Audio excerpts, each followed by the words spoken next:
నమస్తే, నేను మీ పూర్ణిమ గనిని పీజీటెక్ ఛానల్ నుంచి మాట్లాడుతున్నాను. నేను బాగున్నానండి. మీరందరూ చాలా బాగుండాలని కోరుకుంటూ ఇవాళ టాపిక్ వచ్చి మన పిల్లల భవిష్యత్తుకి భరోసా ఇచ్చేటువంటి ఆర్థిక ప్రణాళికల్లో ది బెస్ట్ సేవింగ్ ప్లాన్స్ ఒక 5 అయితే మీతో షేర్ చేసేస్తానండి. స్వీట్ అండ్ షార్ట్గా మ్యాక్సిమం షార్ట్ అండ్ చేయడానికి ట్రై చేస్తా. Some of my friends suggest చేశారు మ్యాక్సిమం 10 minutes లోపల పెట్టడానికి ట్రై చేయండి అని. కాకపోతే కొంచెం లెంతన్గా చెప్పడం వల్ల లెంత్ అవుతా ఉంది.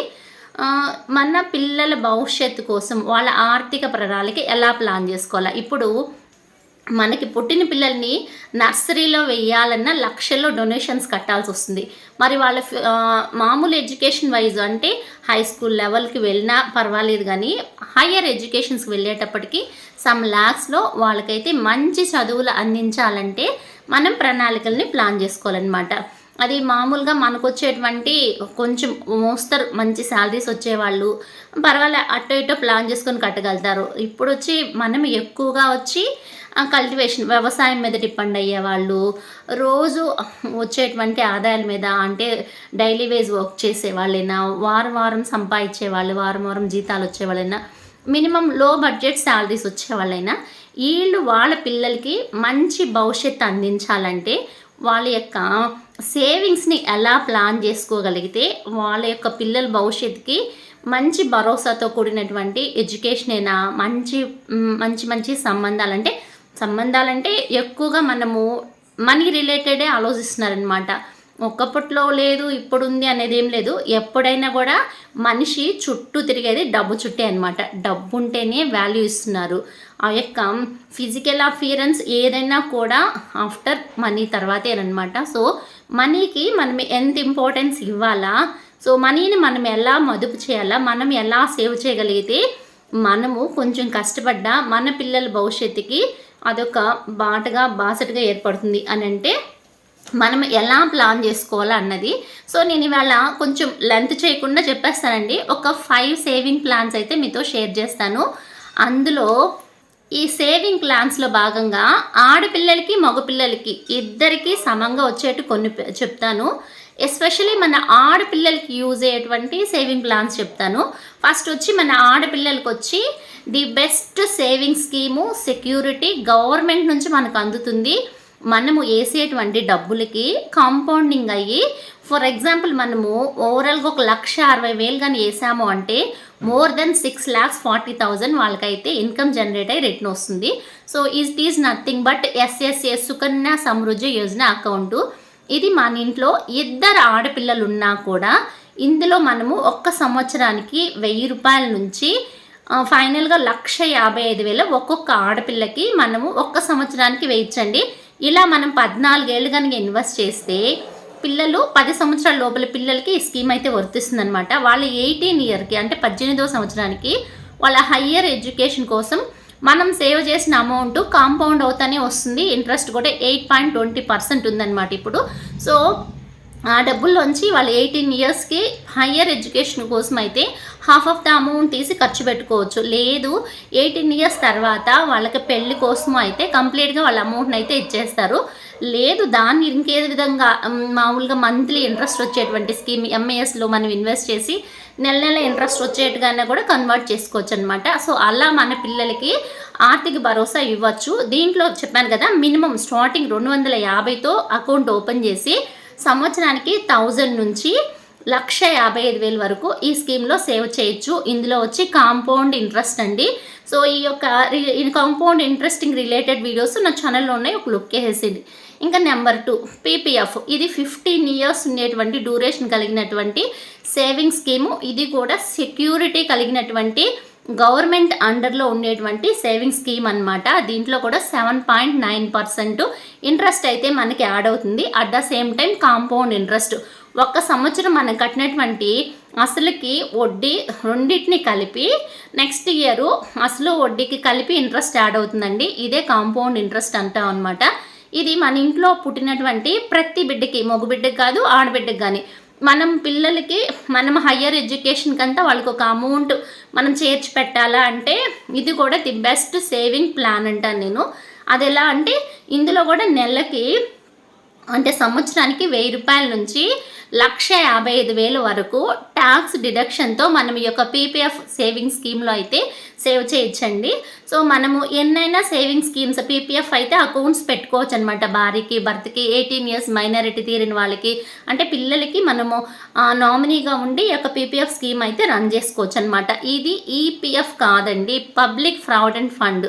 ఈవెన్ ఈపీఎఫ్ కూడా ఎంప్లాయీస్ కనుక ఉండి వాళ్ళ పిల్లల కోసము కొంచెం ఇంట్రెస్ట్ మంచిగానే జనరేట్ అవుతుందండి. ఈపీఎఫ్లో కూడా దాదాపు 7.10 to 7.9 వరకు 90 వరకు వస్తుందన్నమాట.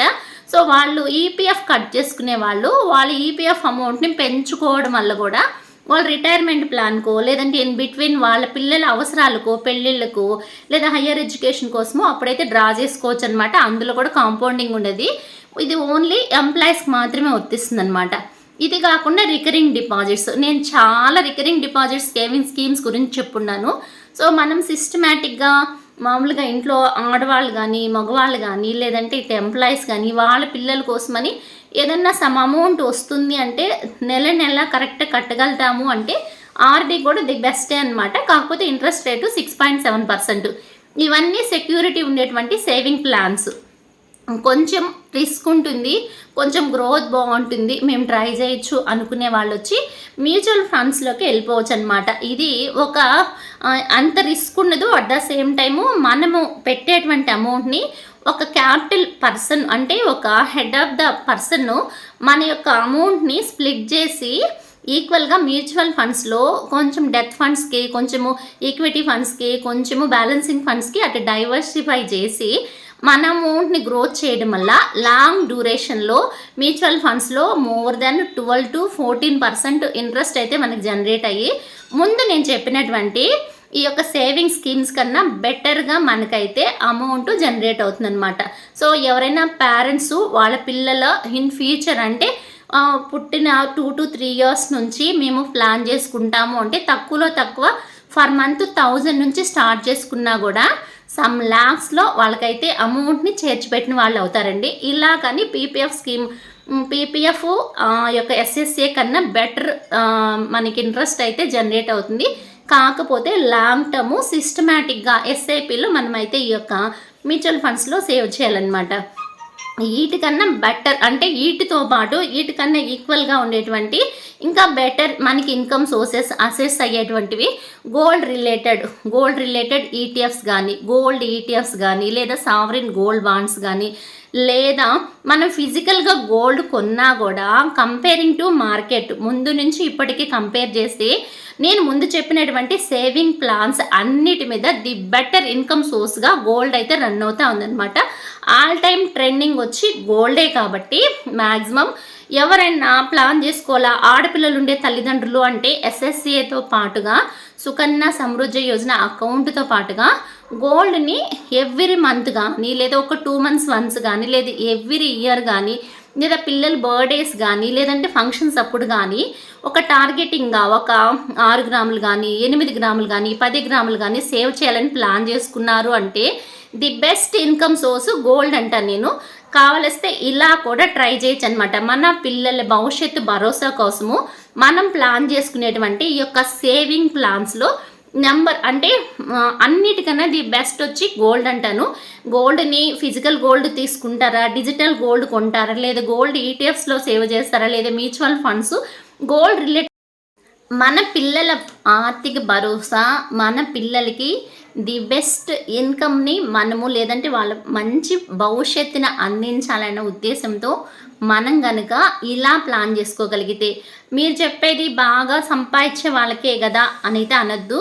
ప్రతి ఒక్కరికి ఎంత చెట్టుకి అంత గాలి అన్నట్టు 100 రూపాయలు సంపాదించే వాళ్ళు వాళ్ళ స్తోమతకు తగ్గట్టుగా నేను చెప్పేటువంటి 50-30-20 పాలసీలో ఒక 20% అంటే ఎంత అవుతుంది 100లో 20% అనేది 20 రూపాయలని సేవింగ్స్లో మనము డివైడ్ చేసి సేవింగ్స్ చేసాము అంటే ఎలా అంటే కొంచెం సెక్యూరిటీ ఉండేటువంటి సేవింగ్ ప్లాన్స్ అనమాట. నేను చెప్పినట్లుగా గవర్నమెంట్ సెక్యూరిటీ ఉండేటువంటి పీపీఎఫ్ ఎస్ఎస్ఏనో లేదంటే ఆర్డీలో ఇలా ప్లాన్ చేసుకోవటం, కొంచెం రిస్క్ ఉండేటువంటి మ్యూచువల్ ఫండ్స్లో కొంచెం పెట్టడం, కొంచెం వచ్చి నేను చెప్పినట్టు గోల్డ్ కొనటం. ఈ యొక్క గోల్డ్ లేదంటే సమ్ అమౌంట్ మనం సేవ్ చేసుకున్నాము అంటే పెద్ద అసెట్స్ అనమాట. ఈజ్ నథింగ్ బట్గా రియల్ ఎస్టేట్ సైడ్ వెళ్ళడం కానీ, లేదు మాకు కొంచెం నాలెడ్జ్ ఉంది అంటే షేర్ మార్కెట్లో మనం ఇన్వెస్ట్ చేసినా కూడా మనకైతే మన పిల్లల భవిష్యత్తుకి భరోసా ఇచ్చేటువంటి సేవింగ్ ప్లాన్ అయితే మనం ఫుల్ఫిల్ చేసుకోవచ్చు. అలాగే వాళ్ళ చదువులకి మనకు అవసరమైనటువంటి డబ్బుల కోసం అప్పుడు తనకలాడి అప్పులు చేయాల్సిన బాధ నుంచి మనం ఈజీగా బయటపడచ్చు. ఎవరికి ఏ విధమైన వెసులుబాటు ఉంటే ఎంత పూరైనా కూడా మనకి ఆడపిల్లలకైతే భరోసాగా ఎస్ఎస్ఏ ఇంట్లో ఇద్దరు ఆడపిల్లలు ఉన్నా కూడా 2 ప్లాన్స్ ఎస్ఎస్ఏలు పెట్టుకోవచ్చండి.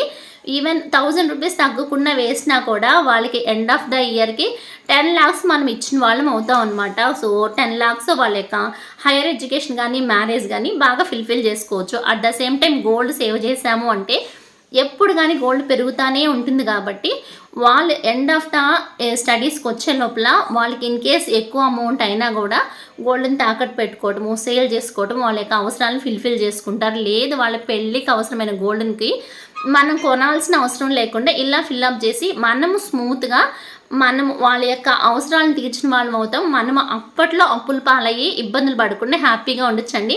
నేను ఇచ్చినటువంటి ఇన్ఫర్మేషన్ మీకు నచ్చినట్లయితే ప్లీజ్ ఒక లైక్ ఇవ్వండి. అలాగే కొత్తగా చూస్తే సబ్స్క్రైబ్ చేసుకొని ఫాలో అవడానికి అయితే ట్రై చేయండి. ఓకే అండి, బాయ్, సీ యూ.